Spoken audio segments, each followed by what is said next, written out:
الرحمن الرحيم السلام عليكم ورحمة الله وبركاته maanta waxay maxkamadda sinaan iyo cadaalad ay soo bandhigtay eedeymo loo jeediyay CK waxayna maxkamaddu soo jeedisay in dacwadda ay qaaday waxayna dacwaddu markii ay qaaday ogaatay in uu xado murtida iyo madadaalada uu sameeyo Idrisla Cabdi kadibna uu YouTube-kiisa soo gashto maxkamadda sare sinaan iyo cadaalad waxay ku xukuntay YouTuber-ka ninkaas kale la yiraahdo CK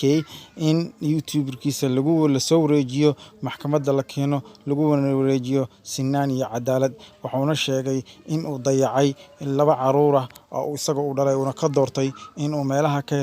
heesan muwaafaqsaneen sharciga iyo qawaaniinta islaamka waxa kale oo loo soo jeediyay in uu ku xadgudbay Idrisla Cabdi sida ay maxkamaddu cadeymaha ay keentay lagu sheegay waana sida rasmiga ee laga dambeeyay in laga wareejin doono YouTube-kiisa CK taariikhda 2/12/2019 waxay maxkamadda sinaanta iyo cadaaladda dacwad ka rana CK oo lagu soo eedeeyay inuu xado ama uu tuugeysto murtida ay leeyihiin Idrisla Cabdi teedka CK ayaa aabbo dhalay laba caruur oo ku doortay inuu qaado hees aan fankii suugaanta baraali ka ahayn heesaas oo kala falaq macal madina dindin iyo sariirta korkeeda CK ayaa aabbo qeyr mas'uul ah wuxuuna ka doortay caruurtiisa koriskooda inuu YouTube iyo waxaan loo jirin oo ku mashquulo Idrisla Cabdi ayaa mid